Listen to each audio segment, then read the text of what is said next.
Bismillahirrahmanirrahim. Assalamualaikum warahmatullahi wabarakatuh.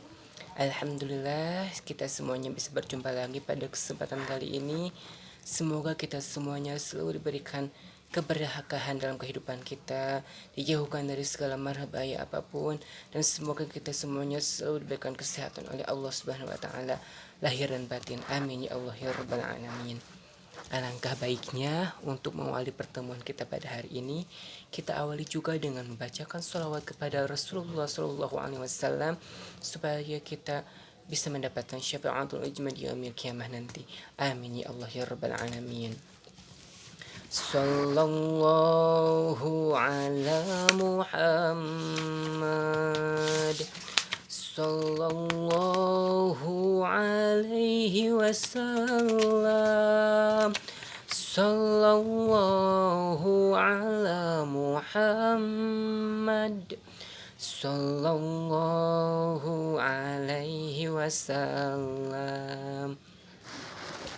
Sahabat kesemuanya, insya Allah pada kesempatan kali ini kita akan membahas tentang hukum istinja atau membersihkan kotoran.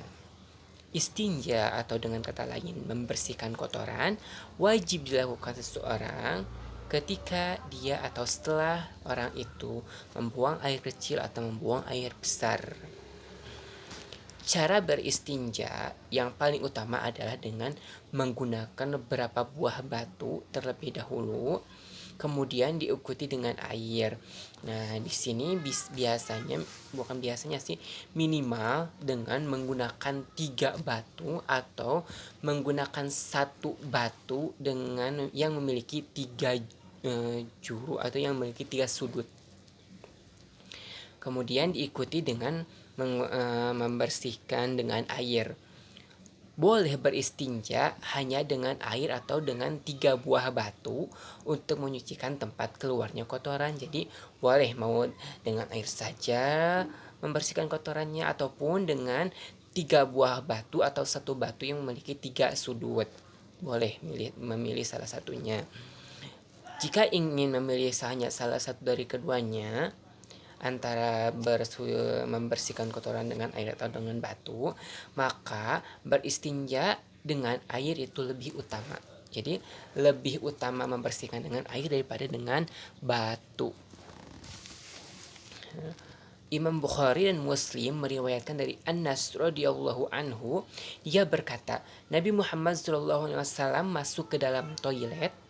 Kemudian saya dan seorang budak yang bersamaku membawakan seember air dan tombak kecil.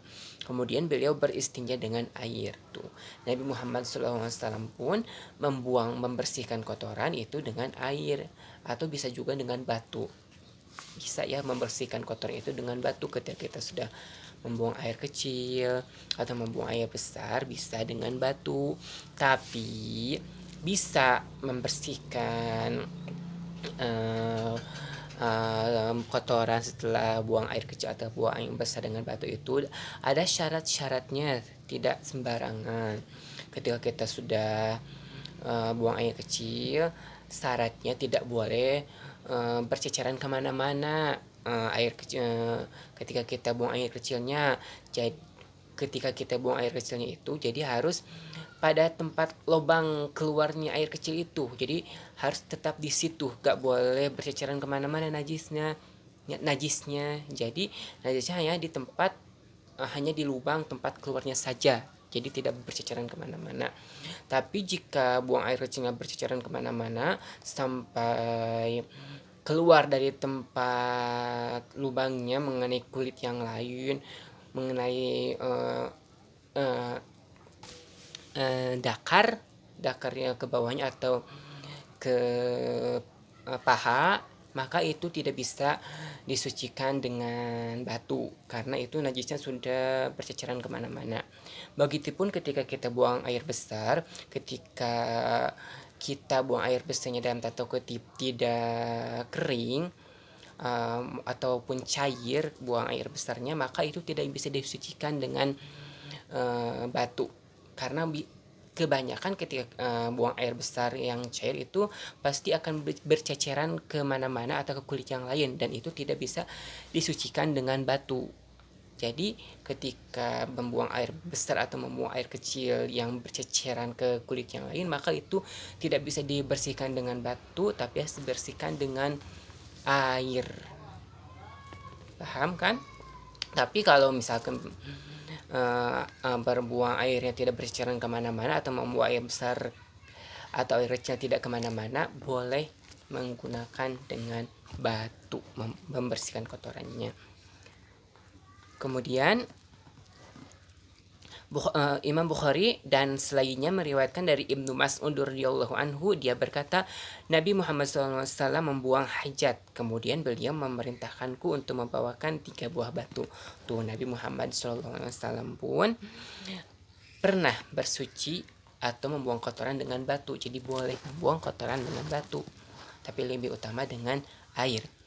Abu Dawud dan selainnya meriwayatkan dari Aisyah radhiyallahu anha bahwa Rasulullah SAW bersabda, yang artinya jika salah seorang di antara kalian membuang hajat, hendaknya dia membawa 3 buah batu untuk beristinja dengannya, itu karena itu sudah mencukupi. Jadi dengan batu 3 buah saja atau satu batu yang memiliki 3 sudut, maka sudah mencukupi untuk membersihkan kotoran, tapi dengan syarat-syarat yang tadi sudah disebutkan ya.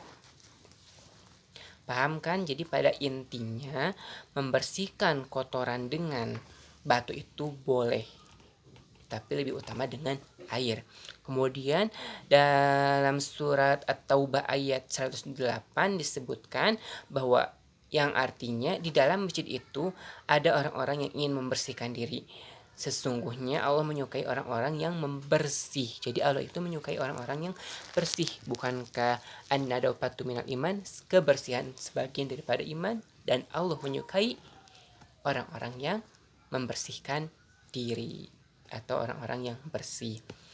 Rasulullah SAW bersabda, mereka beristinja dengan air, kemudian diturunkanlah ayat ini tentang mereka. Jadi boleh ya beristinja dengan air atau dengan batu. Mungkin itu saja yang dapat saya sampaikan pada kesempatan kali ini. Semoga ada manfaatnya, khususnya bagi saya, umumnya bagi kalian yang mendengarkan video ini. Kurang lebihnya mohon maaf. Wallahu muwaffiq ila aqwamit thoriq. Wassalamualaikum warahmatullahi wabarakatuh.